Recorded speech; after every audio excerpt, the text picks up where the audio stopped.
Hi, my name is Robin Miller, and I'm doing a workshop titled Addressing Ableism in Clinical Practice by Robin Miller, LMHC licensed mental health counselor.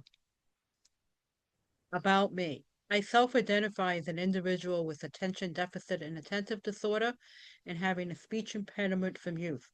I have a bachelor's degree in psychology from the University at Albany, a master's degree in student personnel from the College of St. Rose, a second master's in nonprofit management from Worcester State University, and a certificate of advanced graduate study from the University of Maine at Orono. I'm a licensed mental health counselor from the state of Massachusetts since 2005. I have a small private practice since 2006. I am also an academic coach for students with disabilities and an adjunct professor at a local community college where I teach introduction to sociology to a diverse undergraduate population. I worked as an advocacy coordinator for an independent living agency for persons with disabilities and a social justice organizer for a nonprofit advocacy organization for elders. Objectives: define ableism, impact, and causes, identify and describe 3 types of microaggressions, learn how to apply 2 assessment tools for treatment planning and critical decision making, learn how to apply 3 clinical treatment plans to strengthen self-healing and increase connections. Disclaimer: all case examples are fictional and used for educational purposes. A quote: when other people see you as a third-class citizen, the first thing you need to believe is a belief in yourself and the knowledge that you have rights. The next thing you need is a group of friends to fight back with. By Judith Herman, Being Herman, an unrepentant memoir of a disability rights activist. Fortunately, she passed away last year. Let's start off with definition of a disability. Disability is a functional limitation, condition, or physical anomaly that is evident in the way a person looks, sees the world, feels, moves, communicates, sees, hears, or processes information. Disability can be visible or invisible. That is a permanent characteristic. By Dr. Cortland Lee, PhD, who wrote a book on multicultural counseling, 2006. Disability is a shared culture. People with disabilities have forged a group identity. We share a common history of oppression and a common bound of resilience. In 1996, Dr. Stephen E. Brown, PhD, coined the concept disability culture that consists of numerous meetings. Furthermore, lived experiences of individuals with disabilities vary differently, as some may choose not to identify with this term who fall under this category. The author states that her identity, she claims, is defined within the able-bodied world. The identify we share is ours about us, not without us. Let's define ableism. Ableism is a prejudice and discrimination against persons with disabilities. Furthermore, this discrimination toward persons with disabilities intersects and targets disabled persons of color, known as BIPOC, Black, Indigenous people of color, queer and trans people, resulting in the largest marginalization minority group in the United States. Able-bodied individuals, non-disabled, view this group as less valuable, objects of pity, and diminished state of being human, and due to their bodies not being and looking perfectly healthy in society. Ableism operates from a more unconscious level via implicit bias rather than explicit bias. It plays into power and privilege. Ableism continued. Ableism is also manifested in systemic social structures and attitudes such as inaccessible buildings such as businesses and schools, reduction and or elimination of federal and state programs such as Medicaid that result in persons with disabilities being forced to reside in nursing homes as opposed to living freely with community-based services at home, inaccessible and unaffordable housing, inaccessible transportation. In summary, ableism represents outside of privilege due to able-bodied, non-disabled individuals and or groups feeling superior over persons with disabilities. What is the impact of ableism? Persons with disabilities subconsciously internalize these negative and biased attitudes toward them, which can result in the following: shame, loneliness due to isolation, depression and anxiety, lower quality of life, especially for the BIPOC community, substance abuse, suicide, mental illness, particularly in BIPOC, asthma, and other health conditions, 5 times more likely to be in jail or prison, especially particularly the BIPOC, higher dress higher stress levels, and hypervigilance. Ableistic ideas and beliefs affect people with disabilities in all aspects of life, including employment, healthcare, education, housing, transportation, etc. These ideas and beliefs create systems that discriminate and oppress people with disabilities. Theo W. Brady is paralyzed from the neck down. He is executive director of the National Council of Independent Living. Microaggressions are defined as everyday slights and insults that are mostly covert in nature rather than overt. Mead and Lund break down microaggressions into 3 categories. Micro insults when calling a person with a disability a story of inspiration and or a hero. Micro invalidations occur when minimizing a disabled person's encounters with ableism in their community as not so bad, stop acting like a baby. Micro assaults occur such as speaking loudly and slowly to a person with a disability due to thinking that they are intellectually challenged. Causes of ableism? Ableism, like any other isms, is caused by a variety of factors due to socialization in school and at home toward persons with disabilities, lived experiences, biased representation on social media, print, and movie mediums as examples, systemic social and political structures as mentioned in the definition of ableism above. Moreover, some evidence points to emotional reactions and beliefs according to a few researchers. Dr. Harlan Hahn, advocate, author, professor, and survivor of polio from youth, he wrote, disability evokes 2 kinds of anxieties, existential and aesthetic. Fortunately, he just passed away last year and he taught at the University of Southern California. Harlan Hahn's 2 theories of anxiety, existential anxiety, comes from a perceived threat due to an individual's functional limitation, projected threat of the loss of physical function that an able-bodied AB person becomes identified with. In other words, the AB internalizes the threat of the person with a disability and chooses to project their fears onto that person. Here's an example. Jackie, who was 35 years old, uses crutches as a mobility device to move around freely in her environment. One day, Jackie was walking around downtown Worcester when an elderly woman who walks slowly than Jackie without using a mobility device approached her and said, your handicap makes me feel better that I am not as handicapped as you are. Aesthetic anxiety. Aesthetic anxiety stems from the physical appearance of a person with a visible disability that makes an able-bodied person, AB, uncomfortable. Hahn states that ABs become worried about his or her appearance, and 2, the ABs perceive the person, PWD, with disabilities as different or a second-class citizen. Example 1. Sam is a wheelchair user who uses a device to push letters on a talking voice machine. From time to time, Sam will drool saliva all over his machine and over his shirts when he interacts with others in public.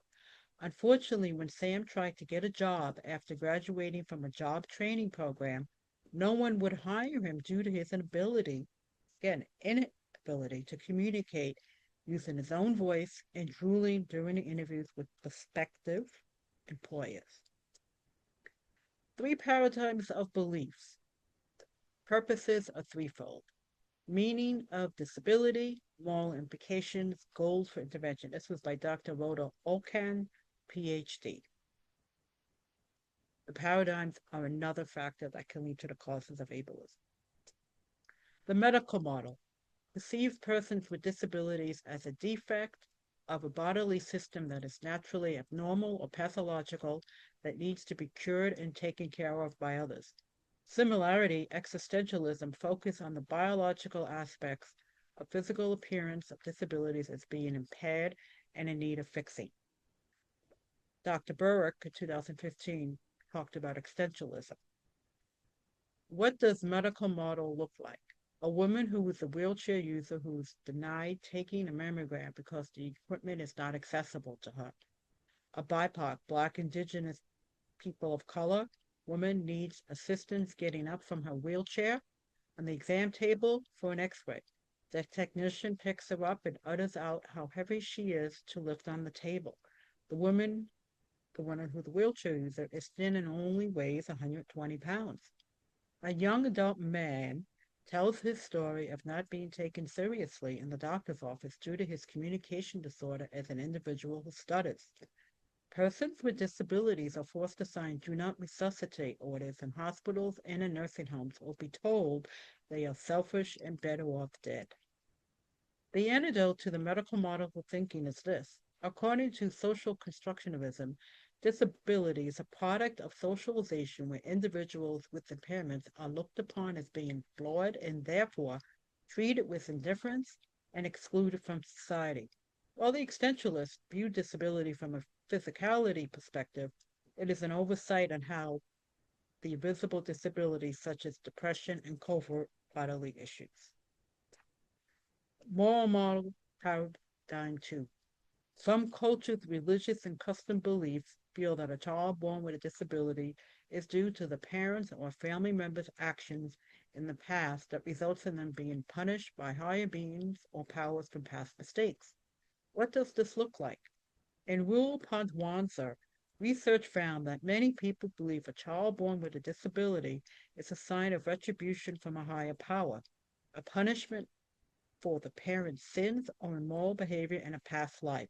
The family is shamed and blamed in their community as a result. The minority of the social constructionistic, social political models focuses on the environment that creates barriers for persons with disabilities and not within the person with disabilities. Let me read that again. The minority of the social constructionist social political models focuses on the environment that creates barriers for persons with disabilities and not within the persons with disabilities. Oakland stresses this view. When able bodied ABs were asked about the problems for a person with a disability, they replied physical limitations. In contrast, when a person with disabilities asked the same question, they answered the social barriers and the widespread negative attitudes of others toward them. We are now going to continue with language. First person language is recommended by several disability organizations, such as an individual who is blind, hard of hearing, wheelchair uses, and has a learning disability. However, due to the neurodiversity movement of the 1990s, advocates want to be identified first, such as autistic adult, and not the other way around. Please note this is for neurodiversity works has been identified with individuals with ADHD, attention deficit hyperactivity, and attentive disorder, and autism. It is suggested that you ask a person if they have a preferred language and how they want to be addressed. This request is similar to other groups as well. In this graphic, the right-hand side talks about inappropriate language to use, and on the right-hand side, shaded in yellow, is the appropriate language to use when addressing somebody with a disability. And again, for individuals on the autism, ADHD, it's okay to ask them and they can tell you. So let me just bring out wheelchair bound. Unfortunately, a lot of people use that term. Policies, politicians, medical people in general. It's not appropriate to use. Basically, people get the impression or stereotype they're always in a wheelchair 24/7. I know from my friends who are wheelchair users that they, whether they're a paraplegic, quadriplegic, or have a mobility impairment of some sort, They are able to transfer. They learn to transfer either with assistance or without assistance with a PCA, personal care attendant. They sleep on a bed.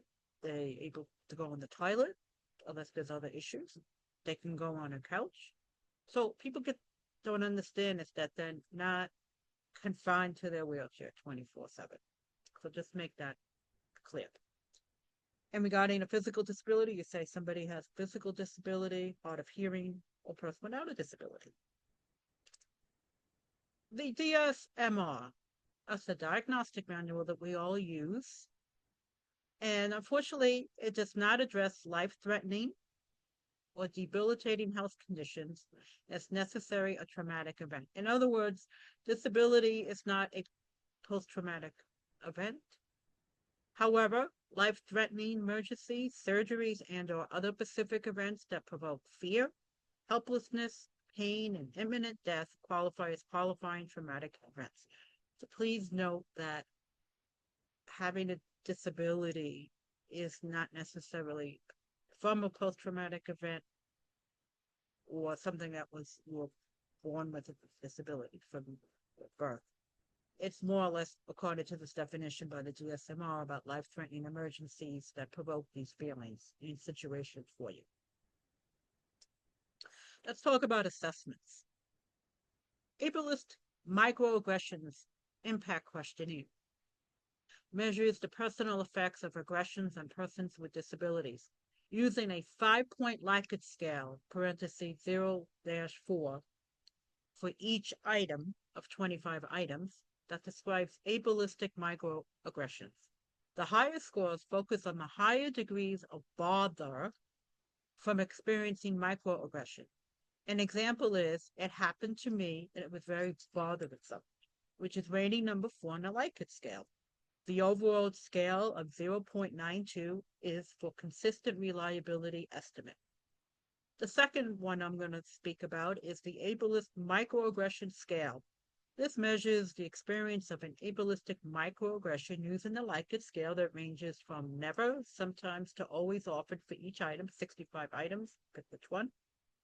An example item is, someone asked uninvited questions regarding my disability status.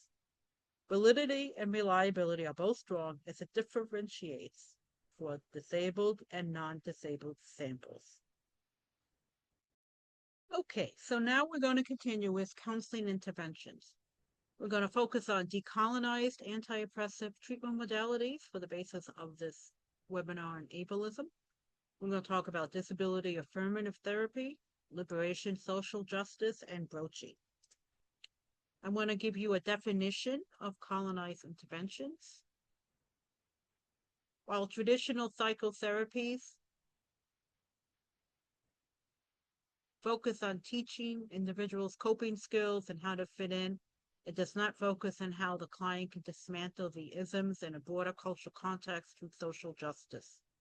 Gorsky and Goodman state that the counseling and counseling fields are at a critical point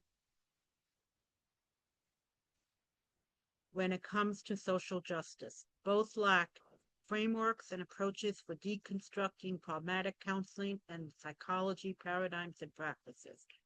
And I just want to add that having faced therapy myself, what I used to be treated differently because I had a speech impairment or I had ADHD, and my employers used to write my eyes used to move because that's part of having ADHD and that it was a negative. Though I knew it was illegal for them to write that because the laws were written as of 1990 for accommodations. My therapist always told me, don't rock the boat, just focus on how to cope, how to appeal your evaluation as an example, and just deal with the matters at hand. Don't make noise, but just make it worse for yourself, even though you are being treated differently. That was her approach of just using cognitive behavior therapy, and not using or explaining it to me in a broader context about why people find that rolling your eyes or moving your eyes is a negative, which basically is a symptom of ADHD for people like myself. Okay, so definition of a decolonized intervention. three major points. Understanding how the current structural and systemic oppression systems disempower marginalized communities from a social, historical, political context. Studying how the power hierarchy results in systems inequalities, favoring the few at the expense of the many. Three, humanization by focusing one's own power and agency in the personal and collective struggle for freedom, and using diverse perspectives, sharing power and decision making, and applying social justice practices.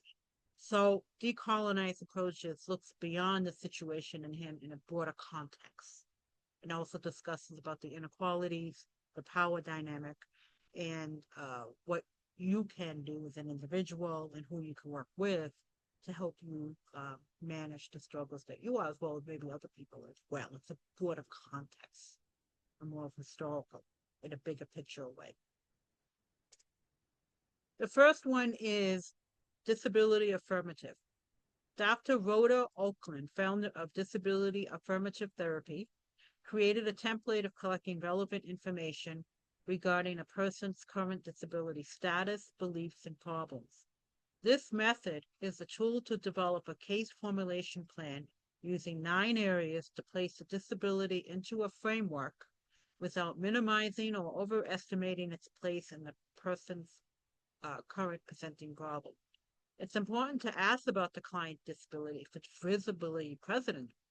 This helps to develop an appropriate treatment of the person's presenting problem as disability is used as a cultural context. If the individual does want to discuss it more, you can ask more questions about it or add it to your treatment plan if relevant.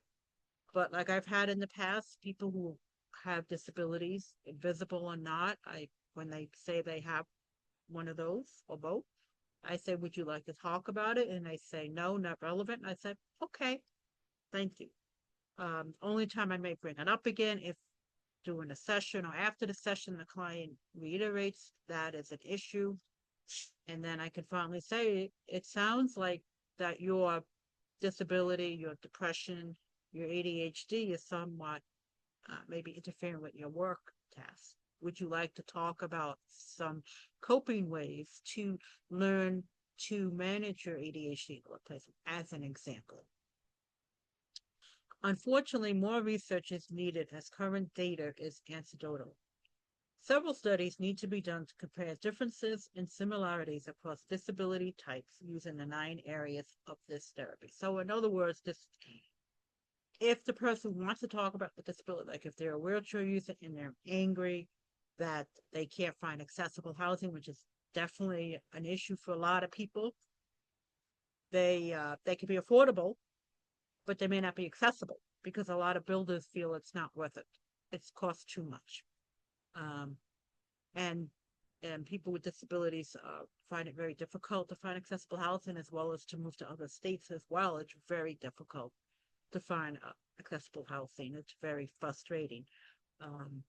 So only if they want to talk about it, and you can work with them about what they can do to empower themselves to advocate for more housing in their state, working with other groups, or contacting a lawyer for themselves about what they can do to make they like a place, but the landlord refuses to make it accessible, about what they can do about that legally. Liberation psychology. It was founded by Ignacio Martin Barrow in 1996, focusing on understanding and addressing oppression as an interaction between intrapersonal, interpersonal, and structural factors. Martin Barrow used this approach during the Latin American movement to overturn colonial power. The purpose is to identify new ways of gathering knowledge by collaborating with communities, and then used it to create new approaches to transform and to empower individuals, groups, and society. In other words, to uproot the injustices in society. Liberation psychology is known as culture is healing and medicine. We inherit wisdom. We use our ancestral strengths to help us get through this, and to figure out ways to make our situations better. For liberation psychology, here are a few questions to ask your clients. Who are you as a person and part of your culture? What life lessons did they provide you? What stories are you telling yourself? You want to tell stories of the injustices you experience in your environments. What matters to you about the current situation? What is your liberation from and to liberation? Whom are you calling for your strength? And what are your strengths? You have gone through challenges. What does it say about you? What does it say about the social political system? For those who may know, Latin America over the last 50 years or so, 60 have gone over different governments, different wars, and it can be very stressful to people living there, experiencing trauma and other unfortunate circumstances that endanger their quality of life. So, the liberation psychology talks about finding strength within your ancestors, working with your family, working with people around you to learn about your strength, the community strength, and what you can do collaboratively, collectively, to help change the system to make the quality of life better for you and for everyone. Liberation psychology focuses on three main points: critical consciousness, social justice, hope, creativity. Liberation psychology focuses on the inner healing through historical, generational, and social political lens. The client learned they are not the problem, as the social political climate is the issue. The counselor is committed to doing their own personal work and healing through their work with their clients. So, this is very common for people with disabilities that I have worked with or have friends who have encountered a lot of injustices where the community makes them the problem. For example, in my area, in my state, about 20 years ago, there was an individual who was a wheelchair user who petitioned the town because on the Americans with Disabilities Act, the town had to make sidewalks accessible, curb cuts, among other things. And apparently, the town government made him the villain, made him feel bad, made him the problem, not they are the problem. So unfortunately, this individual endured a lot of injustices in their community, a lot of unnecessary trauma that this individual endured. And the individual did leave town. And the individual did also sued, got community support, got people behind them. They sued the town and won, where they had to have a transition plan to make curb cuts accessible, among other things they had to do. So that's an example about how when people with disabilities advocate for not only themselves for accessible features, housing, transportation, curb cuts, they're trying to make it universal for everybody else as well. Everybody benefits when you have universality. Mothers with baby carriages, people who use crutches. Um, so we have to look in a broader context that it's not them because they're made to feel bad. And people yell at them for costing the taxpayers more money to pay for it. That's why special education is a hot button in every state in the nation, because people blame kids with disabilities for why taxpayers have to pay more money for services. It's really the other way around.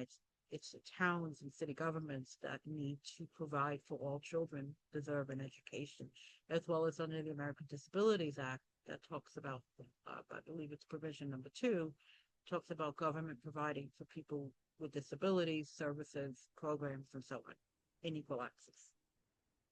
Broaching. Broaching is an approach used by counselors to discuss how race, ethnicity, and culture, parentheses, capital REC, close parentheses, impact the presenting problems for clients. Furthermore, broaching empowers marginalized groups by generating discussions of oppression and lived experiences to the forefront during counseling sessions. Focusing on the client's REC fosters in-depth disclosures, the likelihood that the client will return, an increase in their satisfaction with the counseling process. In other words, if the counselor finds you somebody who's interested and comfortable and you focus on these particular areas, REC, they're trying to increase their ability to come back and get help and services from you.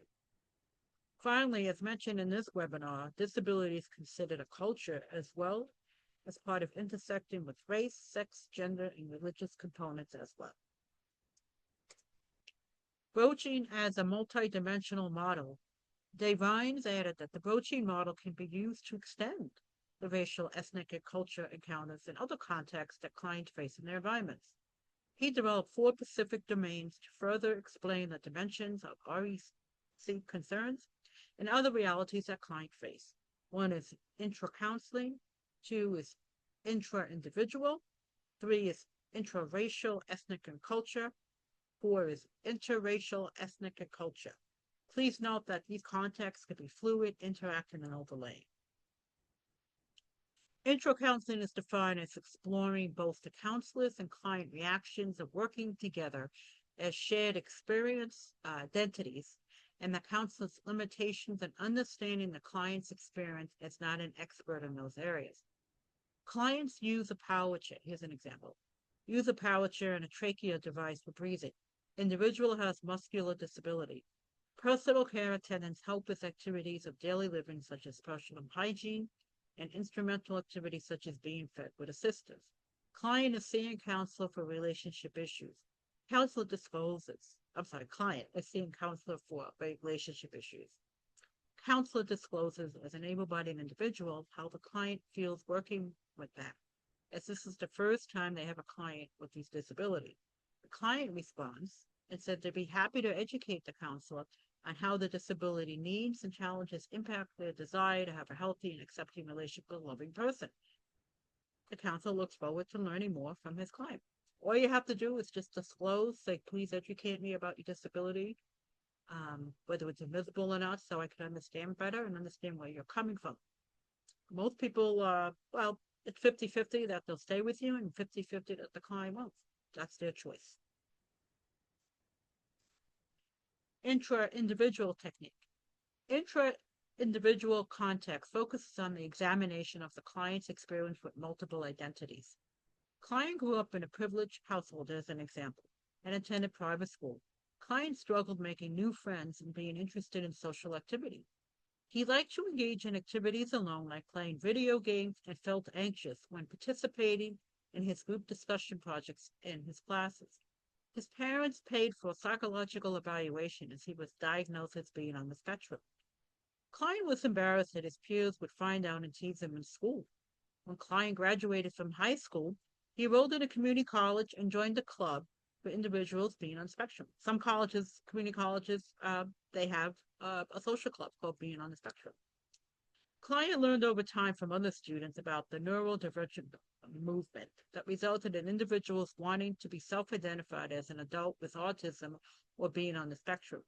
When Client announced this new identifier to his parents, they became angry and embarrassed as they were worried about how their son would live a normal life back at home with them. The counselor will work with the client of the different impacts of their unique identities, race, disability, social class, through their interaction with power or how the position of power play in his life. So here's an example of an individual that wants to assert their independence, saying, I am an individual, I'm an adult with autism.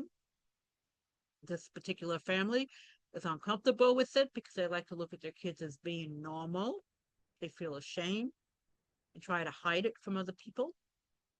But this individual who wants to let the world know about who he is and how he's proud of it, and he should be entitled to that. So the power issue is how the family power dynamics influences individuals, as well as other systems in the community that may also not understand what an adult with autism means or being on the spectrum. So all those different dynamics come into play. Okay, intra-rec. Intra-rec is defined as focusing on the within group shared REC identities of the client. A client comes from a religious and cultural family. Client identifies as a member of the LGBTQI, lesbian, gay, bisexual, transgender, queer, intersex community, and is diagnosed with depression. Client's mother struggles with accepting the person not only as part of this community, but also having depression that is stigmatized in the client's culture. Client wants to learn new coping skills to educate the mother on accepting him in the latter two categories and that he is still devoted to his cultural customs, but not necessarily the religion. So basically, the client wants to learn and communicate to his mother that he is very much devoted to the cultural customs of their belief system, their culture, their customs and ways, but he's not interested anymore in the religious aspect of it. And he also wants his mother to accept him as being part of the LGBTQI community, as well as somebody who has depression and is treating it with medication, who wants unconditional love from his mother. His father passed away. So he wants to learn with you the skills that he can talk to his mother about, of convincing her to accept him, and that he's still the loving son. He's a great person. At the end of the day, he's a wonderful person to be with. He makes a difference in society. He's working, and he wants to start a family. So that would be in this area that you'd be working with client, this particular area, in the intro rec. Summary: what counselors need to do. It is more than being culturally competent of having knowledge, awareness, and skills in counseling clients that are affected by oppression. It is more about actively engaging to work and to advocate against oppression, dismantling the structures, the isms in society. Social justice is ongoing work in understanding yourself and your social identity.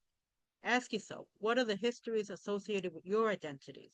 And how have these histories influenced on how you are seen within society in order to raise critical consciousness of identities and intersections among your peers and clients? Anti-oppression work can be stressful when working with clients in your agency, office, or with others in your community. Remember to engage in self-care and joy for yourself and with others. So really, self-care is really important.